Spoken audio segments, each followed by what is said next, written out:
motorcycle. Sturgis is a lot of things to a lot of people. If you're talking America, if you're talking motorcycles, you're talking Sturgis. You are in for a treat, my friends. This is a carnival of motorcycling, surfing, concerts, music, drag racing, all of the good stuff. Jared, an incredible race. You and Brian were just absolutely duking it out. How did it feel out there? It was back and forth. It was terrifically exciting. That was just incredible.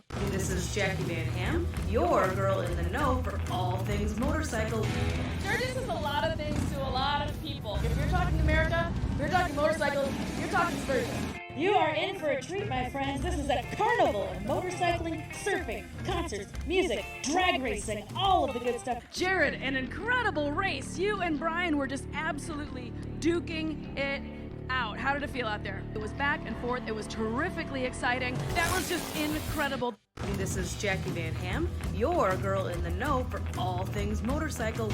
Sturgis is a lot of things to a lot of people. If you're talking America, if you're talking motorcycles, you're talking Sturgis. You are in for a treat, my friends. This is a carnival of motorcycling, surfing, concerts, music, drag racing.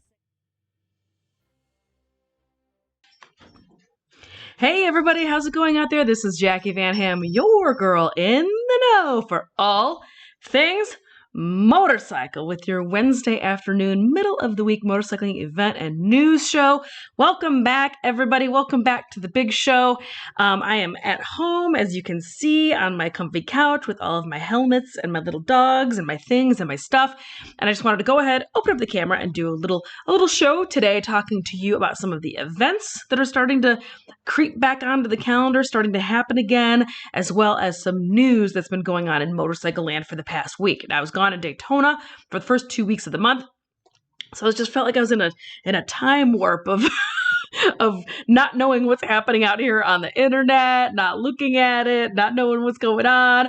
So it's kind of a nice chance to go back through and look at some of the news and things that's been happening over the past couple of weeks. And there is some really rad stories and new bikes. So stay tuned, share this video right now, hit that share button on the lower left-hand side of your phone screen. Share this button right now with all of your friends that love hearing about kick-ass motorcycles and events. To all of our top fans, welcome back. Big hugs, kisses, and high fives to all of our top fans. To our new viewers, hola, konnichiwa, guten tag, bonjour, and bonjour. No. Now let's get down to business. First things first, the folks over at Triumph have managed to squeak by without too much fanfare regarding its TE1 electric motorcycle prototype for the past 2 years, partially because it has distracted us with rollouts of so many new and updated models, all with internal combustion engines. Triumph also pulled it off by releasing a press release in 2019, stating its TE1 project and staying virtually silent for 2 full years now. Until this week, they've decided to start talking again about this incredible EV project from Triumph. This great-looking bike on your screen is indeed an electric vehicle, and they released a press release very, very recently discussing it. Triumph Project TE1, creating UK electric motorcycle capability. Phase 2, the powertrain prototype. With the exciting reveal of the innovative advanced I'm just all over my words today. Innovative, advanced electronic powertrain and battery, and the first styling sketches for the final Project TE1 prototype, Phase 2 of this landmark 4-phase collaboration in British design and engineering reaches a successful conclusion. So some news from the Triumph folks. You know, they clearly are just putting a little toe in the water of the EV market. They're not rushing. They're not moving too fast on this one, because this has been in the works for 2 years now, but at least there's some drawings coming to light so you can see a little bit more of where the hell they are going with this electric vehicle project.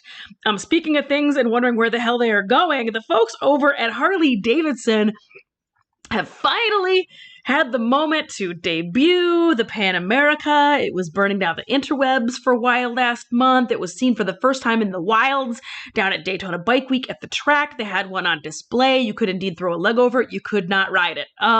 So they are now, though, getting ready to outfit a whole demo fleet of these bikes going everywhere. So these demo trucks are going to be going all over the place, and I've got the schedule for it coming up right now too. So the good news is, I was curious about when this Pan America is going to be able to be ridden, and my understanding was that it was not going to be happening until May. but that's not true. They are going to be taking this thing out in April, actually. So this bike is going to be available in April. And here are the dates. You can go catch up with the demo truck tour on the 16th down in Dallas, Texas, Albuquerque, Phoenix, Las Vegas, San Jose. No shocker, these are a lot of southern dates. These are a lot of very warm weather dates because it still is kind of early in the season.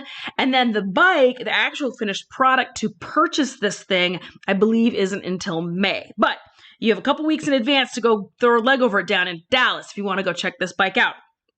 I was wondering why it got so dim in here. It's because there was a cloud. I've got my window open. So anyway, that's what was going on with that. But so now you've got the chance to go ride this Pan America for yourself for the first time starting in the month of April. Are you going to go check out this Pan America? Are you going to go check out this bike that's been burning down the internets for the past really like 4 years, but especially for the past 4 weeks? Let me know in the comments what you think about that. Are you curious about this Pan America? Are you going to go buy this Pan America? There's a lot of buzz about this bike, that's for sure. So I'm really curious to see how it goes over, especially with that 34-inch seat height. Ugh. Another bit of news that's going on this week is the folks over at Eagle Rider, not just satisfied to stay in the renting of motorcycles lane, which is what they do, and this the head of their business, they've decided to put a toe in the water in the Airbnb-ing of motorcycles as well. That's right. So they're getting into the motorcycle sharing platform. They just opened this up. They just kicked this off. So it still is not very heavily populated. However, this is a really interesting opportunity. I hear from folks all the time, especially pre-COVID, wanting to know about renting motorcycles and traveling by motorcycle. Sometimes you don't have the time to ride from point A to point B to go see the thing you want to see, then ride around, check it out, and then ride all the way back home. Sometimes you just need a bike to be at point B, do the thing, leave it at B, and go the hell home, right? So ride sharing is a really interesting idea. There are a couple of companies that have done it, but none are as large and with the infrastructure that Eagle Rider already has. It already has mechanics in a bunch of locations. If something happens, they've already got insurances in place. It's a really, really interesting proposition. So I personally am really excited about it. I can't wait to check it out, and I hope more folks jump on it. And why not go make some money with your motorcycle while it's just sitting at home parked in your garage? Get out of those while it's just sitting at home in your garage, right? Go put it to work. Go make some money for you. So this also I thought was hilarious. So this came up on the internets a couple of weeks ago. And like I said, I was in Daytona. So I was under the cloud of the Daytona Bike Week, the embargo to outside information. All I did was Daytona. So I didn't have a chance to read into this story. But this, to me, is just hilarious. This is high comedy for me. Young female social media biker turns out to be a 50-year-old man. There are no girls on the internet. Social media is a weird, wild world unto itself. Nowhere else can people curate their image to such a high degree. Whether you're an aspiring influencer or just keeping up with friends and family, profiles rarely reflect reality.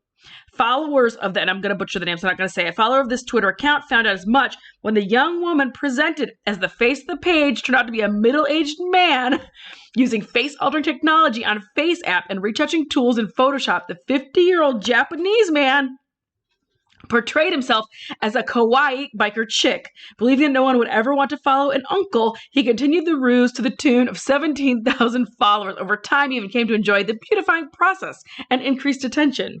However, the old boy couldn't catfish the public forever. Followers started catching on when a February 11th post revealed the Oji, which is a ghost in the rearview mirror of his Yamaha TZR. A March 12th, 2021 post only supported the suspicions when the comely appearance of a young woman didn't match the middle-aged, hairy dude forearm. Okay, so look at this picture. You see the face is totally face-tuned, but look a little closer at that forearm. That is a dude's forearm that he totally forgot to Photoshop while he was busy fixing his face.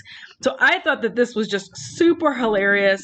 They quickly tracked down the social media star and revealed his true identity. The unmasking led to shock and awe, but also clarified how the old biker pulled off the elaborate trick. It's not so hard to pose as a woman when you already have flowing auburn hair, and the uncle used his gorgeous locks to his advantage. Of course, the ploy was a direct result of the man's desperation, but also comments on the motorcycling community. Why was a young female face able to garner more followers than an older male's? Are we guilty of fetishizing women riders instead of empowering them? Yes.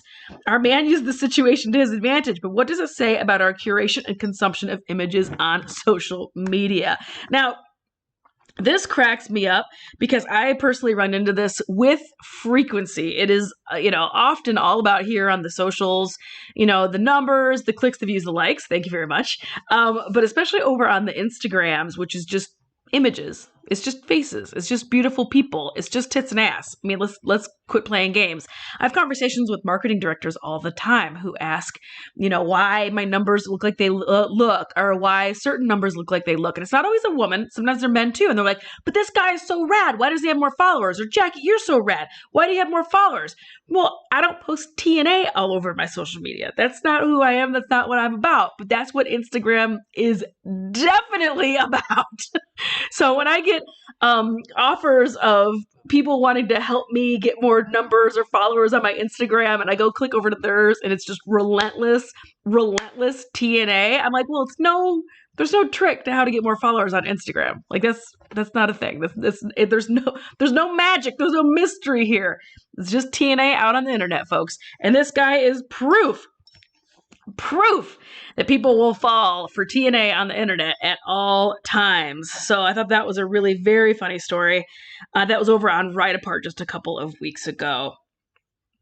The next story I wanted to bring you while we were talking about phantoms and illusions and things that are not real. This bike has been making its way around the internet a little bit this past week, and it comes from a story of a Chinese version of a Harley-Davidson, the 338, that was going to be made by, I think the parent company of Benelli was in bed, and they were talking about it. Well, it was a very different looking bike than this one that's on your screen right now. It was much more modern looking, but still a super kick-ass looking bike. I thought it was going to be great, and I really hoped that I believe it was Benelli and Harley-Davidson partnership over in Asia was going to work out. I thought it was a great looking bike at a great looking price point. Harley-Davidson is going through the rewire right now, so they are slashing tons and tons of projects and ideas that were brought from the previous CEO. But this bike, could this be Harley-Davidson's new mini Sportster? A 296V twin from Harley-Davidson's Chinese collaborators sure looks the part. Back in 2019, Harley-Davidson confirmed it was collaborating with Chinese manufacturer Qinjiang, Benelli's parent company, I was right, to create a new 338 parallel twin to appeal to riders in Asia, but now it appears a new V-twin project might be superseding that idea. The original small displacement bike was dubbed the 338R back then, based on Benelli's 302S chassis and engine. It had a slightly large capacity by using the big bore cylinders from the 500cc version of the same engine, but while design sketches, drawings, and even photos of a production-ready prototype emerged after the announcement, the bike hasn't reached the market, and Harley has since become more reticent about the project. Now, a new V-twin model with a much more convincing HD style and stance has emerged from Qinjiang, suggesting the project might be undergoing a substantial rethink. So this bike that's on your screen right now, again, this is the redesign, the reimagine from this Qinjiang company. So who knows? Is this a Harley-Davidson Benelli Qinjiang collab? Is this happening? Is this the mini Sportster that folks in this country have been clamoring for? It is not. This bike is not coming to this country. I will bet $100 on it right now. This is going to be a European market only project. This is not coming here. They are not dabbling in the small bike market. They are getting rid of the Street 500s, and I think the Street 750s are going away. They have no interest in playing in that ballpark any longer. So this will be an Asian only project, Asian market only. But it still is dope. It still is super cute. I think it's great looking. I'd love to have one. And so I just wanted to give that bike a little bit of love here on the show. And then another unicorn that is going to remain overseas only, at least for now, is this super, super sick, murdered out Honda C125 Super Cub with the matte black and the red seat. Oh my God, my heart is exploding. I want this bike so badly. I can barely even talk about it. I'm foaming at the mouth discussing it with you. I think this bike is super sick. I want a Super Cub anyway. I love them to pieces. I have an older Cub clone, but I would love to get the modern Cub. But this bike just landed on the internet. It came from the Bangkok Auto Show. that they occasionally, especially over in Asia market, do show motorcycles at. So this was dabbled out at the Bangkok Auto Show, or teased out, I think just today or yesterday. This just landed on the internets, and I think it is just incredible. I think it is super, super good. So I wanted to go ahead and show that on today's program. Now let's get down to some events coming up here this weekend. It is the first round for our friends over at MotoGP, and they're going to be in Qatar this entire weekend. It is the first round for them. They are allowing some spectators at some rounds. They're having heavy testing. They're not allowing people to do paddock walk. There's a lot of safety precautions in place, but racing is back. Racing is happening, which I'm really excited about. But you know who's not coming back? Marc Marquez is going to sit out yet one more round going into 2021. If you are not aware, Marc Marquez had a catastrophic, crazy, awful injury back in the beginnings of 2020. He tried to ride like one round and then couldn't, and then sat out the entire season for 2020.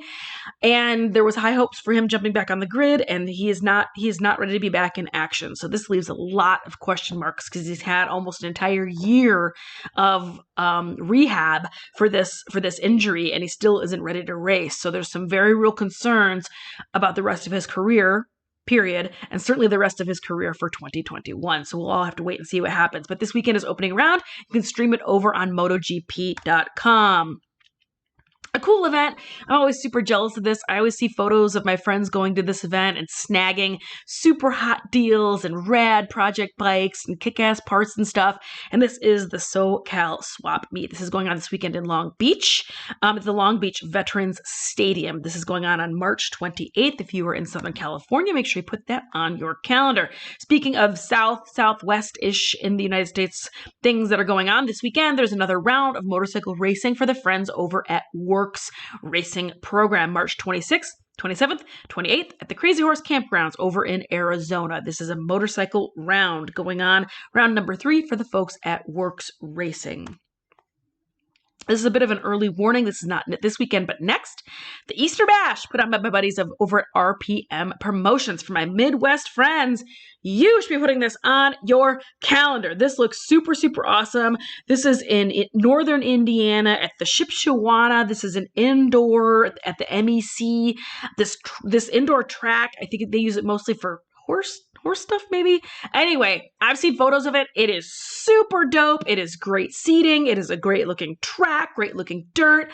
This is bikes. This is quads. This is tons of kick-ass stuff. It is a double header. It is April 2nd, 3rd. This is your early warning for this event. Again, this is my friends over at RPM Promotions. Go find them here on the Facebooks. And that's it. That's it for news for this week. What did you guys think about that out there? Some cool stuff going on, some new bikes, some events, some weird stuff happening on the internet about people creeping on people they think are young girls. All sorts of weird stuff happening out here on the internet this week having to do with motorcycling. What did you think about today's show, everybody? Stick it in the comments. Let me know. Say hey. Don't be shy. Let me know where you're tuning in from. I'll be back on Friday with another Fun Fact Friday show. Make sure you hit notifications on. You are not going to want to miss it. As always, give me a follow over my Jacqui Van Ham page at Jacqui Van Ham Official here on the Facebooks or over at Jacqui Van Ham on the Instagrams. Have a great day, everybody, and I will see you on Friday. Huge thanks to my show partner for the past year, Vroom Retract Vac. It totally sucks, and it is supposed to. It is indeed a retractable vacuum system. I had it out in my workshop. I absolutely love having it. It is my favorite tool that I never knew I needed. Vroom Retract Vac. Pick up a light fixture for your garage, your shed, your house, your desk, whatever. I build it here in Kentucky with my own little two hands over at KentuckyBuilt.com. Thank you to Choppertown. Thank you to each and every one of you for clicking, liking, and sharing all of my videos. I appreciate you guys watching. Thank you to my show or event partner for the past month, BMW Motorrad, and the team over at the R18 Kick-Ass Classic Cruiser. And my friends over at Torque Helmets and Just One. Thank you so much. My buddy Tex over at Torque and Just One sent me a beautiful new helmet down to Daytona Bike Week. I absolutely loved wearing it. If you are shopping for a new kick-ass helmet, go check out the full line over at Torque Helmets. My event partner coming up in May, the Get On Moto Festival in Fort Worth at the Texas Motor Speedway. Make sure you come on out May 21st, 22nd, and 23rd. I'll be there the entire weekend, and I would love to see each and every one of you out there. Have a great day, everybody, and I'll see you on Friday.